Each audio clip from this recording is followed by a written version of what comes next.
एक खूबसूरत सा जंगल था। उस जंगल में रानू चिड़िया रहा करती थी अपने अंडे के साथ, पर उसका घोंसला नहीं था। अब मुझे कुछ ना कुछ करके कल सुबह होते ही अपने लिए एक बड़ा सा घोंसला बनाना पड़ेगा। कुछ ही दिनों में मेरे अंडे में से चिड़िया बाहर निकल सकती है। ऐसे ही अगले दिन रानू चिड़िया जंगल पूरा घूम के घास इकट्ठा करने लगती है अपने घोंसले के लिए।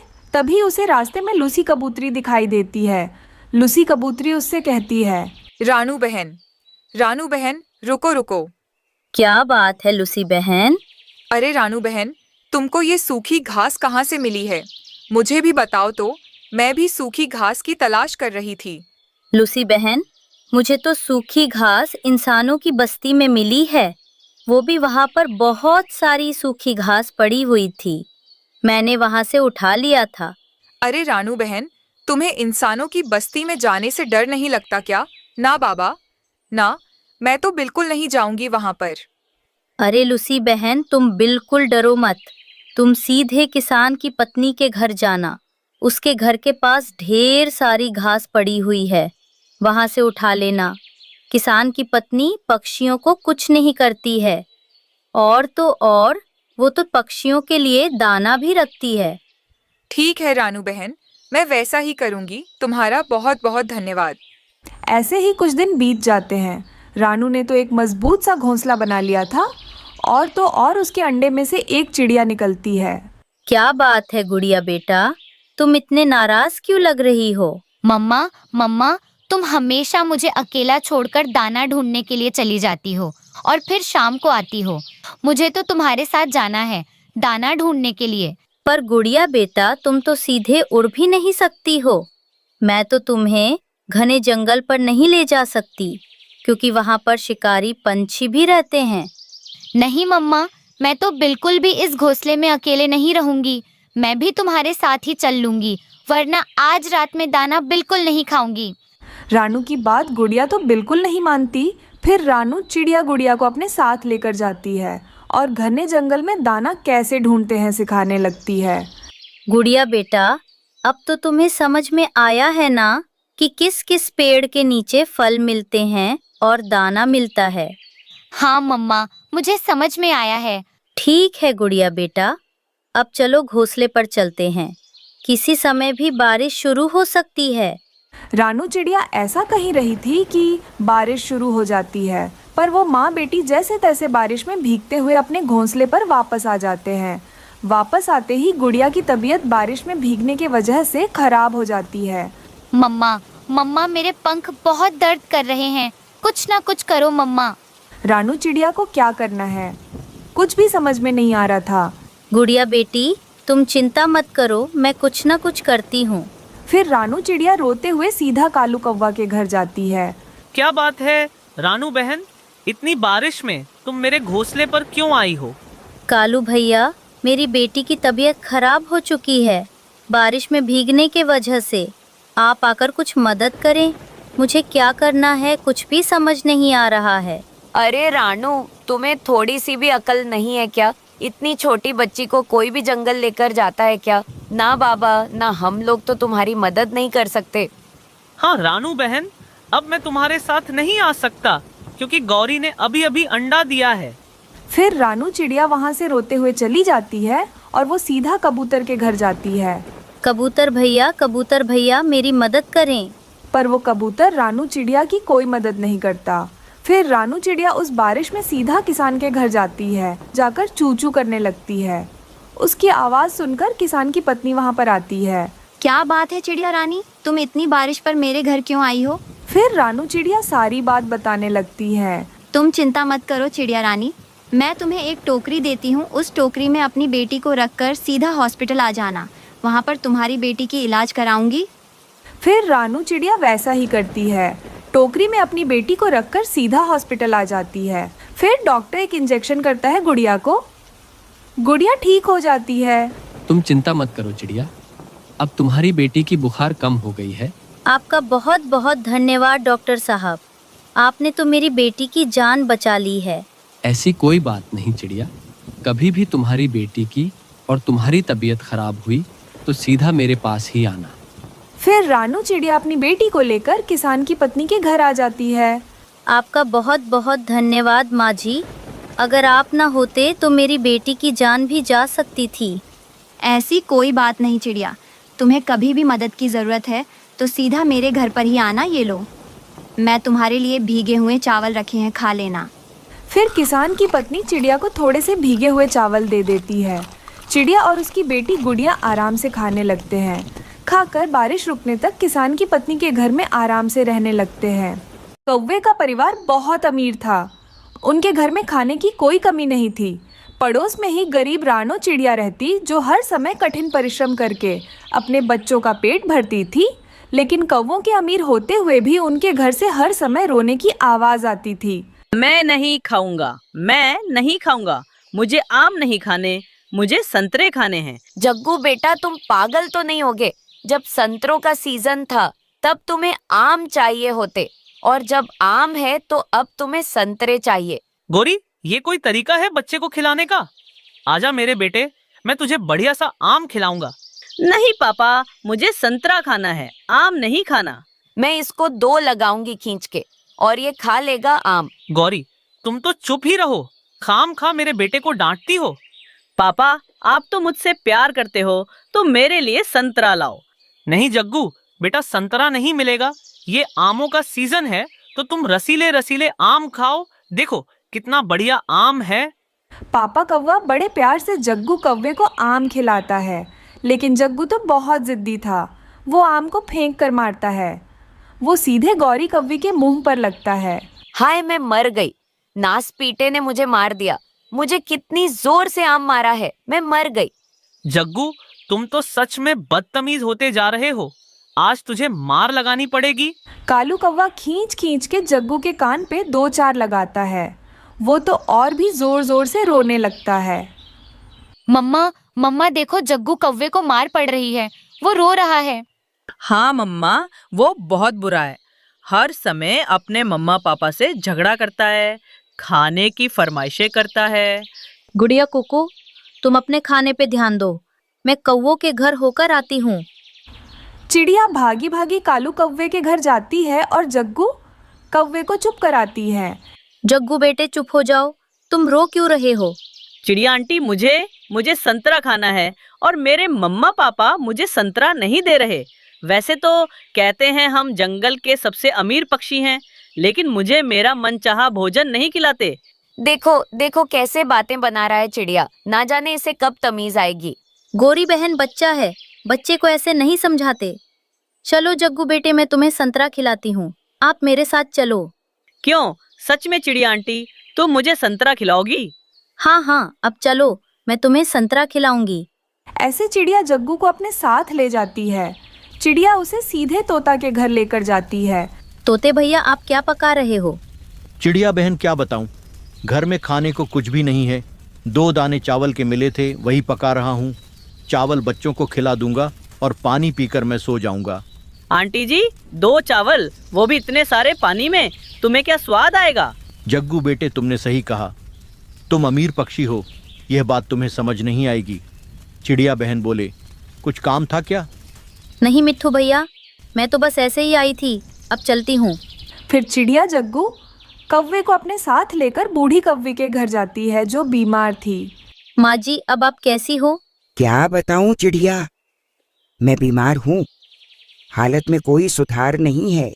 घर में सब कुछ है, लेकिन डॉक्टर ने खाने से मना कर रखा है। लेकिन कवि नानू, खाने को क्यों मना किया है? क्या आपको भूख नहीं लगती? लगती है बेटा, लेकिन खाते ही पेट में दर्द हो जाता है, इसलिए खाने से परहेज है। मन तो बहुत करता है। जग्गू बेटे, आपके घर में तो कोई बीमार नहीं है, फिर तुम खाना क्यों नहीं खाते हो? चिड़िया आंटी, मुझे संतरा खाना है, लेकिन अब पता चला जिन पक्षियों के पास भोजन नहीं होता वो दाने दाने के मोहताज रहते हैं। जग्गू बेटे, मैं तुम्हें यही समझाने आई हूँ, हमें जो भी मिले उसे ही खुशी खुशी खा लेना चाहिए। चलो, मैं तुम्हें एक जगह और लेकर जाती हूँ। ऐसे चिड़िया जग्गू कौवे को अपने साथ लेकर कबूतर के घोंसले में जाती है, जहाँ कबूतर का बेटा भूख से रो रहा था। मम्मा, भूख लगी है, मुझे कुछ तो खाने को दो। बेटा पापा गए हैं ना भोजन लेने, वो जैसे ही भोजन लाएंगे आप खा लेना। नहीं मम्मा, मुझे भूख लगी है, मुझे अभी खाना है, मुझे अभी भोजन दो। ऐसे कबूतर का बेटा लगातार खाना मांग रहा था। तभी चिड़िया जग्गू के साथ उनके घर में आती है। क्या किकी, तुम्हें भी संतरे खाने हैं? तुम भी इसीलिए रो रहे हो? नहीं जग्गू बेटा, किक्की संतरे के लिए नहीं रो रहा, उसे तो कुछ भी मिल जाए क्योंकि वो 3 दिनों से भूखा है। ये तो सिर्फ 2 दाने के लिए रो रहा है। क्या किकी, तुम सब कुछ खा लोगे? हाँ जग्गू दोस्त, मैं सब कुछ खा लूंगा, लेकिन कुछ हो तभी तो। पता नहीं पापा कितनी देर में आएंगे। पिछले 2 दिनों से तो खाली पंख खाते हैं और मैं भूखा ही रह जाता हूँ। वो ऐसे बातें ही कर रहे थे, तभी कबूतर कुछ दाने मूंगफली के लेकर आता है। किक्की तो बहुत भूखा था, वो तो तुरंत ही वो मूंगफली के दाने खाने लगता है। अब जग्गू कौवे को समझ आ गया था। चिड़िया आंटी, मैं समझ गया हूँ, आप मुझे यहाँ क्यों लेकर आई, मैं सब समझ गया। हाँ जग्गू बेटे, मैं तुम्हें यही दिखाना चाहती थी। बोलो अब तो अपने मम्मा पापा को तंग नहीं करोगे, संतरा खाने की जिद छोड़ दोगे? हाँ आंटी, मुझे भूख लगी है, मैं घर जाके आम ही खाऊंगा। चले, मुझे सब समझ आ गया। चिड़िया तो बहुत खुश होती है और जग्गू को लेकर सीधे उसके घर पहुंच जाती है। मम्मा मुझे कुछ भी दो, बहुत तेज भूख लगी है। बोलो जग्गू, आम खाओगे या सेब या फिर तरबूज? घर में 4 तरह के फल हैं, बताओ तुम्हें कौन सा फल दूं? कुछ भी दे मम्मा, कुछ भी दे, मैं सब खा लूंगा। गौरी कव्वी अपने बेटे के लिए जामुन लाती है। वो जल्दी जल्दी से जामुन खाता है। ये देखकर कौवे माता पिता तो बहुत खुश होते हैं। देखो देखो गौरी, ये जग्गू ही है जो जामुन को छूता भी नहीं था, कैसे घट-घट चबा रहा है। चिड़िया बहन, ये सब तुम्हारी वजह से हुआ है, वरना इस जग्गू ने हमारी नाक में तो दम कर रखा था। हाँ गौरी बहन, कई बार बच्चों को सिखाने से नहीं बल्कि कुछ दिखाने से सीख मिलती है। मैंने भी वही किया। अब मैं चलती हूँ, मेरे बच्चे घर में अकेले होंगे। धन्यवाद चिड़िया, तुम बहुत अच्छी हो, सबकी मदद करती हो। लो, ये आम अपने बच्चों के लिए ले जाओ। चिड़िया तो आम लेकर बहुत खुश थी। वो खुशी खुशी अपने घर जाती है और अपने बच्चों को रसीले आम खिलाती है। एक जंगल में गौरी अपनी सास के साथ रहा करती थी। गौरी और उसकी सास दोनों ही बहुत कंजूस थे। 2 महीने पहले सास बहू इंसानों के बस्ती में जाकर मिठाइयाँ कैसे बनाते हैं वो सब सीख लेते हैं। मिठाई बनाना सीखने के बाद वो दोनों एक छोटा सा मिठाई का ठेला खोल लेते हैं और ज़्यादा दामों में मिठाई बेचने लगते हैं। और तो और वो जिस पक्षी को मिठाई बेचते उसके घर में जाकर चुपके से मिठाई चोरी करके वापस ठेले पे आके उस मिठाई को फिर से बेचने लगते हैं। ऐसे ही एक दिन रानू की बेटी गुड़िया उनके ठेले पर आती है। क्या बात है गुड़िया, आज बड़ी चमक रही हो, कुछ खास बात है? आज मेरा पहला जन्मदिन है, इसीलिए मैं आज आपके पास कुछ मिठाइयाँ खरीदने के लिए यहाँ आई हूँ। मुझे कुछ अच्छी मिठाई देना, सब मिलाकर पूरा 3 किलो मिठाई देना। क्या आज तुम्हारा पहला जन्मदिन है और मिठाइयाँ भी लेकर जा रही हो? क्या हमें न्योता नहीं दोगी? जिसका न्योता देना है वो सब माँ देखती हैं, मैं किसी को नहीं जानती ना। गुड़िया बेटा, तुम्हारी माँ रानू भी मेरी बेटी जैसी है। वो काम में पड़कर हमें बुलाना भूल गई होगी। कोई बात नहीं, हम दोनों वक्त पर वहाँ आ जाएंगे। फिर गुड़िया चिड़िया 3 किलो मिठाइयाँ लेकर वहाँ से अपने घर चली जाती है। माँ जी, आज रानू के यहाँ मिठाइयाँ चोरी करने के लिए जाएंगे, आप तैयार रहना। हाँ बहू, मैं वही सोचकर उस गुड़िया को बातों में उलझा रही थी। कुछ समय बाद वो दोनों तैयार होकर रानू के घर आते हैं। तुम दोनों यहाँ क्या कर रही हो? तुम दोनों मेरे घर क्यों आए हो? यहाँ से जाओ। अरे रानू बेटा, मुझे तो लगा तुम हमको बुलाना भूल ही गई। आज तो गुड़िया का पहला जन्मदिन है ना, तो गुड़िया ही हमारे मिठाई की दुकान पर आकर हमको न्योता देकर गई है। अच्छा ठीक है, अब आ ही गए हो तो क्या कर सकते हैं, अच्छे से खाकर जाना। ऐसे ही कुछ समय बाद गौरी अपनी सास से कहती हैं, सासू माँ, मिठाइयाँ के पास तो रानू खड़ी है, हम उन मिठाइयों को चुराने वहाँ कैसे जाएंगे? गौरी शांत हो जाओ, जब और पक्षी आएंगे तो रानू अपने आप ही मिठाइयों के पास से हट जाएगी। फिर हम दोनों चुपके से मिठाइयाँ चोरी करके यहाँ से भाग जाएंगे। ऐसे ही कुछ समय बाद वो दोनों किसी को बिना पता चले सारे मिठाइयाँ चोरी करके अपने घर ले जाते हैं। फिर वापस चुपचाप रानू के घर आते हैं। गुड़िया चिड़िया की दोस्त की माँ हरियाली रानू से कहती है, अरे वाह रानू, आज तो तुमने बहुत अच्छा अपनी बेटी का जन्मदिन मनाया है। इस बात पर मुंह मीठा करो, मिठाइयाँ लाओ। कहाँ रखी है मिठाइयाँ तुमने? हाँ हाँ हरियाली बहन, मैं अभी जाकर रसोई से मिठाइयाँ लेकर आती हूँ। रसोई में पहले से ही गौरी और उसके सास थे। रानू उनसे कहती है, तुम दोनों यहाँ क्या कर रही हो और यहाँ पे रखी हुई मिठाइयाँ कहाँ गई? रानू बहन, हमको पता है कि वो मिठाइयाँ कहाँ पर है।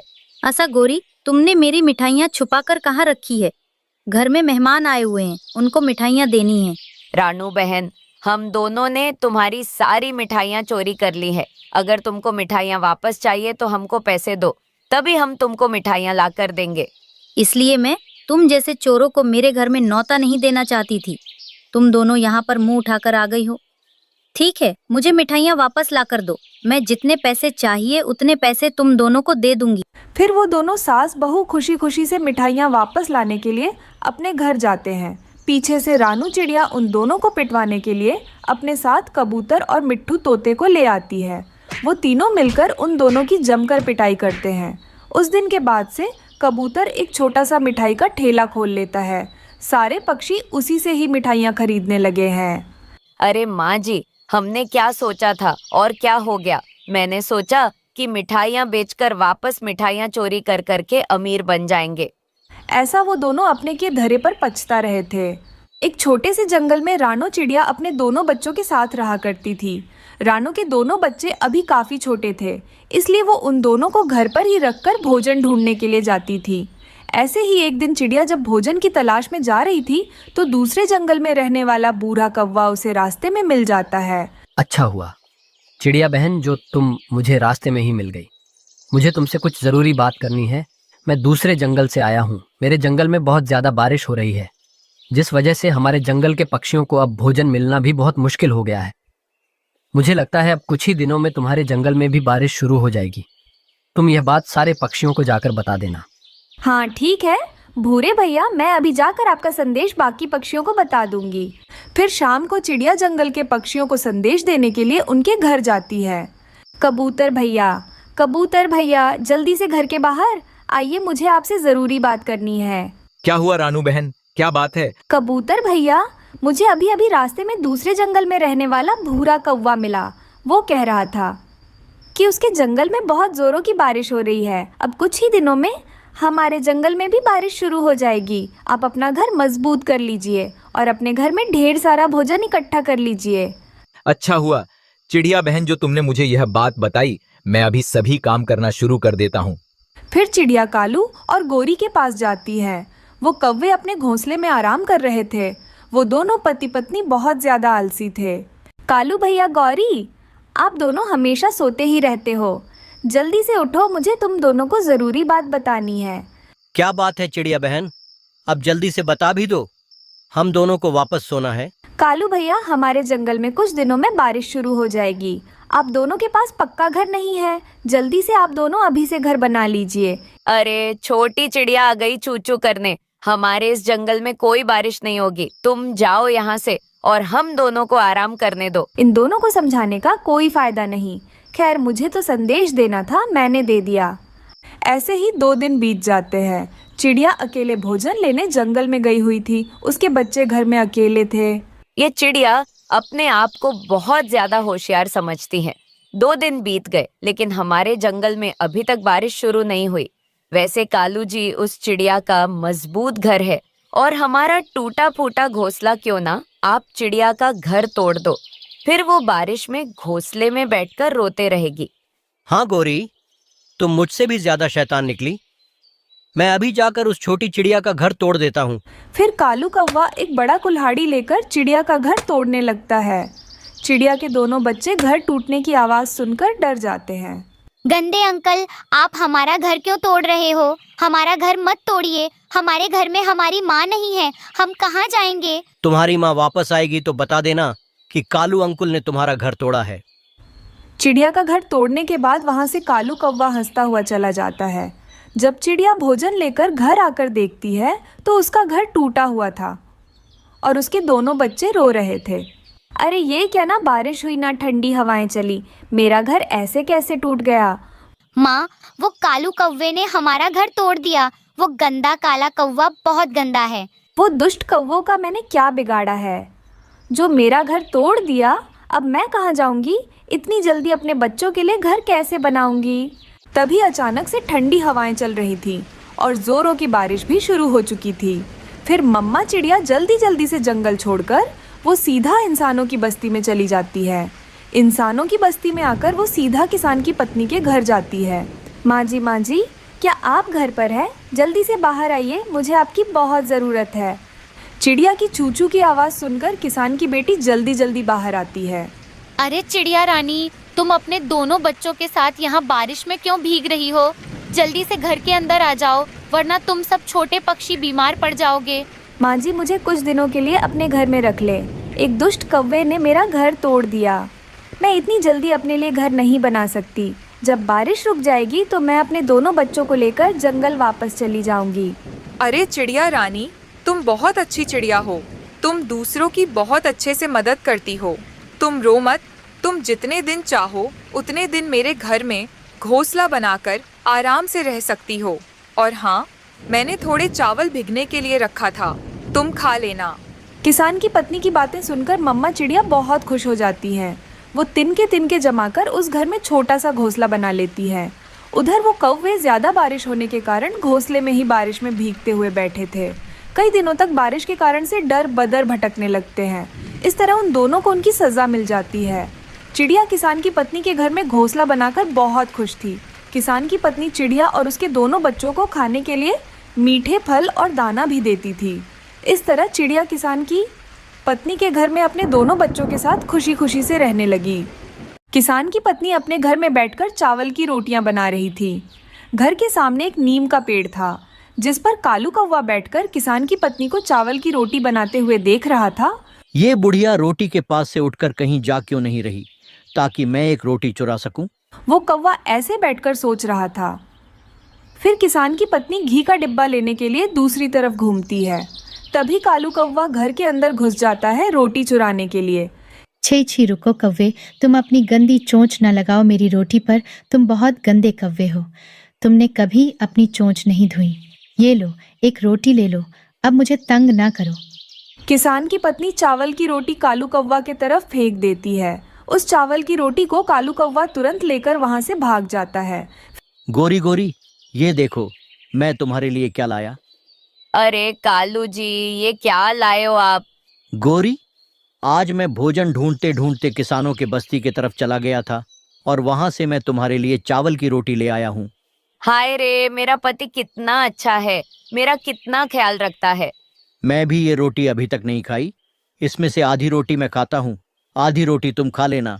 कालू जी, खाऊंगी तो पूरी रोटी मैं ही खाऊंगी, नहीं तो कुछ भी नहीं खाऊंगी। अच्छा मेरे प्यारे पत्नी जी, तुम ये रोटी को खा लो, मैं बस ये सूखा दाना खा लेता हूँ। फिर गोरी कौवी चावल की रोटी खाने जाती है। तभी वहाँ पर रानू चिड़िया कबूतरी लाडो उड़ते उड़ते वहाँ पर आ जाते हैं। कालू, इस चावल की रोटी में से थोड़ी सी हमको भी दे दो। मेरी तो बचपन से ख्वाहिश है कि मैं चावल की रोटी खाऊं। चलो भागो यहाँ से। बड़े आए चावल की रोटी खाने वाले, कभी तुमने अपनी शक्ल देखी है? हम भी किसान के पत्नी के पास जाकर एक एक रोटी लेकर आएंगे। जाओ, वो तुम्हें कुछ नहीं देगी, बस डंडे मार मार कर भगाएगी। फिर चिड़िया कबूतरी लाडो मिलकर इंसानों के बस्ती में जाते हैं। माँ जी, अपने कालू कौवा को एक चावल की रोटी दी है। हमें भी चावल की रोटी खाने को बहुत मन कर रहा है। हमें भी एक रोटी दे दीजिए। हम गरीब पक्षी आपको दुआएं देंगे। वो कौवा रोज मेरी रोटियां चुराने की कोशिश करता है। मैं उस कौवे को कितनी बार समझाया है कि चोरी नहीं करते, चीज मांग कर लेते हैं। अब मैंने भी सोच लिया है कि वो कालू कौवा इस बार चोरी करने आएगा तो अच्छे से सबक सिखाऊंगी। माँ जी, वो कालू कौवा है ही ऐसा। वो एक नंबर का चोर है। ये लो, आप एक चावल की रोटी ले जाओ, सब मिल बैठकर खा लेना। वो सब बहुत खुश होते हैं। वो चावल की रोटी लेकर वहाँ से चले जाते हैं। वो तीनों सीधे जाकर कालू और गोरी के सामने बैठकर चावल की रोटी खाने लगते हैं। बहुत स्वादिष्ट है कालू ये रोटी। ये देखो गोरी, हमें भी किसान की पत्नी ने चावल की रोटी दिया है।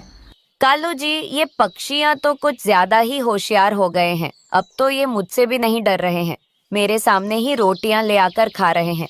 गोरी, तुम चिंता मत करो, मैं अभी जाकर और एक चावल की रोटी चुरा कर ले आता हूँ। फिर हम भी इन्हें दिखाकर खाएंगे। वो भागा भागा किसान की पत्नी के घर जाता है। जाकर उनके घर के सामने पेड़ पर बैठ जाता है। किसान की पत्नी भी उस देख लेती है। ये कालू कौवा तो फिर से आ गया। आने दो, उसकी गंदी सी चोंच मेरे रोटियां को लगे तो उसकी पूंछ जला दूंगी। उसे अच्छे से सबक सिखाऊंगी। जैसे ही किसान की पत्नी अपना मुंह दूसरी तरफ करती है, कालू कौवा रोटियां चुराने के लिए उसके घर में घुस जाता है। तभी किसान की पत्नी उस कालू कौवे को खूब धुलाई करती है और उसकी पूंछ पर आग भी लगा देती है। कौवे, मैं तुमसे कितनी बार कहा है कि तुम्हारी गंदी चोंच मेरे रोटियां को लगाया मत करो। चीज मांग कर ले लिया करो। कल चिड़िया भी तो रोटी मांग कर लेकर गई थी। वो कालू कौवा वहां से भाग जाता है। वहां से कालू कौवा नदी के पास जाकर अपनी पूंछ पर लगा हुआ आग बुझाता है और वापस अपने घोंसले पर आता है। गोरी, उस किसान की पत्नी ने मुझे बहुत मारा और मेरी पूंछ पर आग भी लगा दिया। चिड़िया, कबूतरी और लाडो सब सुन रहे थे। कालू भैया, रोटी को गंदी चोंच लगाने की अच्छी सजा मिली। सुनकर जोर जोर से हंसने लगते हैं। इस कहानी से हमें सीख मिलती है कि कभी भी चोरियां ना करो, चोरी की सजा जरूर मिलती है।